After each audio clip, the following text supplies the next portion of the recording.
Assalamualaikum warahmatullahi wabarakatuh. Bismillah, alhamdulillah, wassalatu wassalamu ala sayyidina Muhammadin ibn Abdillah wa ala alihi wa sahbihi wa hizbihi wa ummatihi wa mawalah, amma ba'du, fala hawla wa la quwwata illa billah. Wa lallahu ta'ala wa huwa asdaqul qailin. A'udzu billahi minasyaitonir rajim. Bismillahirrahmanirrahim. Ya ayyuhalladzina amanu kutiba alaikumus syiyamu kama kutiba alal ladzina min qablikum la'allakum tattaqun.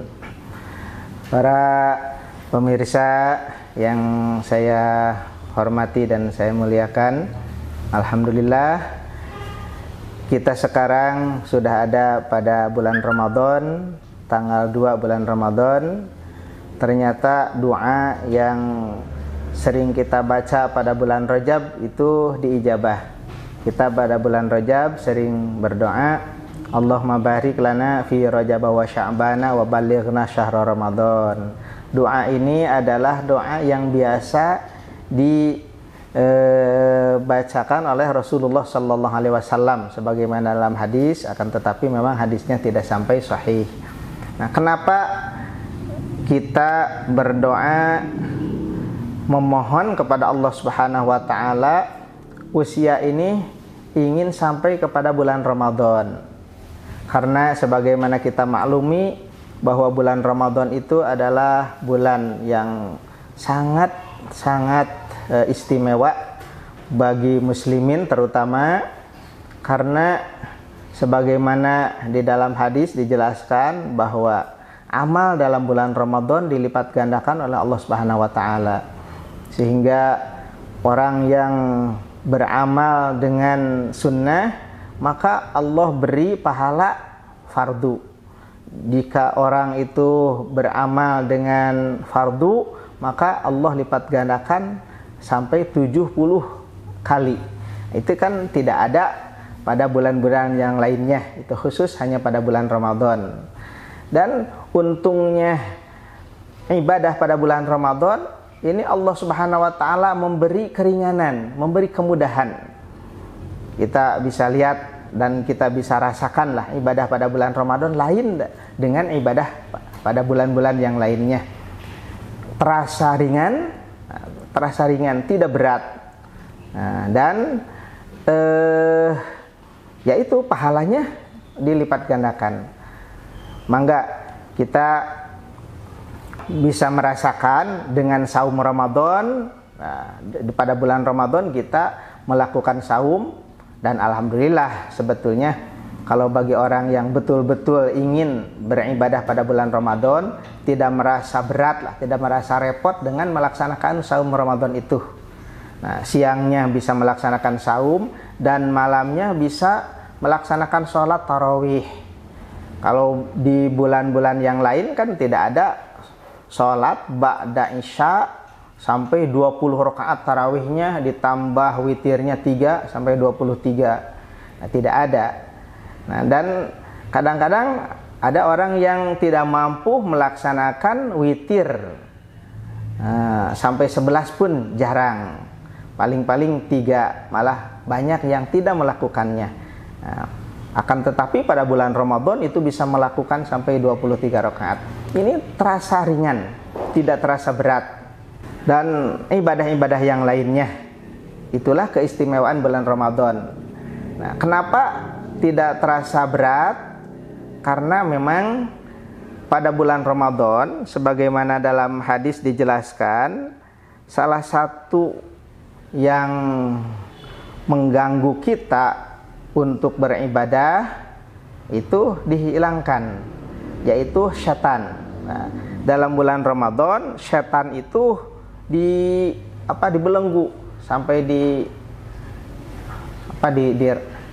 dirantai.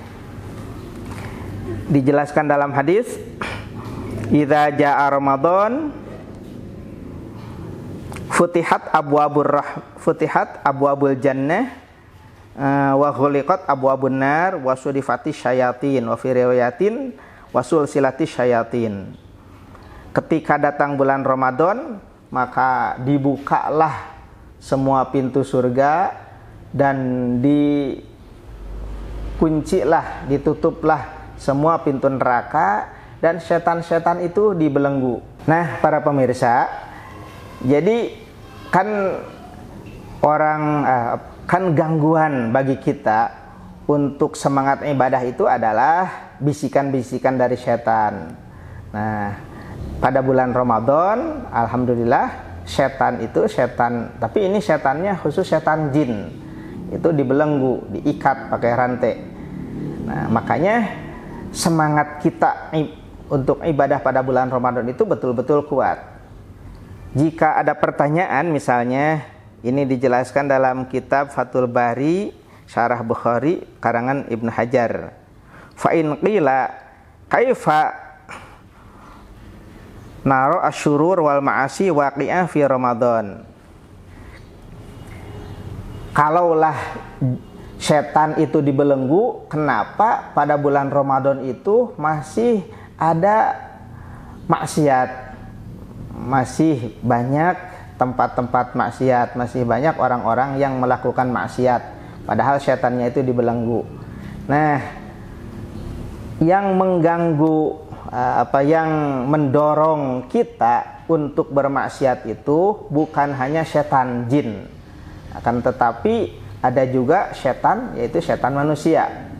Malah sebetulnya setan manusia itu bisa lebih berbahaya daripada setan jin. Kalau setan jin menyuruh bermaksiatnya hanya membisiki. Kalau setan manusia kan mereka itu bisa memfasilitasi. Misalnya kalau setan jin menyuruh mabuk, itu hanya membisiki, kamu punya uang, kamu bisa beli, cuma itu, ayo mabuklah, ayo beli.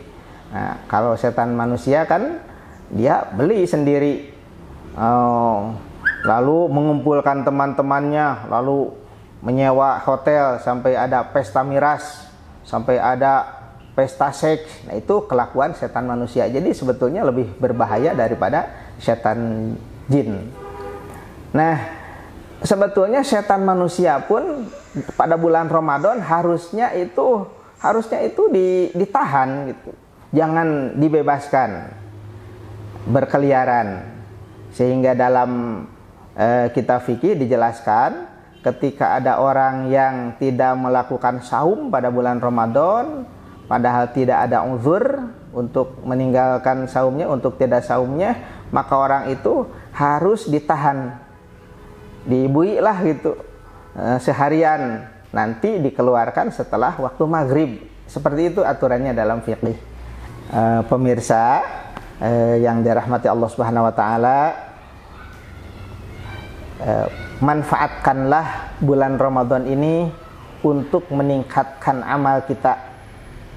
Kita diberi keistimewaan Allah Subhanahu wa taala, ini semata-mata fadl, itu semata-mata karunia dari Allah Subhanahu wa taala untuk kita. Kita belum tentu usia sampai ke Ramadan yang akan datang. Manfaatkanlah Ramadan ini untuk meningkatkan ibadah kita. Mudah-mudahan dengan selesainya Ramadan, datang bulan Syawal, kita betul-betul Idul Fitri, betul-betul minal aidin al faizin. Kita kembali ke fitrah dan kita menjadi orang-orang yang mendapat kebahagiaan, mendapat keuntungan dari Ramadan ini. Kiranya cukup sekian, mudah-mudahan ada manfaatnya. Wallahul muwaffiq lil aqwamit thoriq. Wassalamualaikum warahmatullahi wabarakatuh.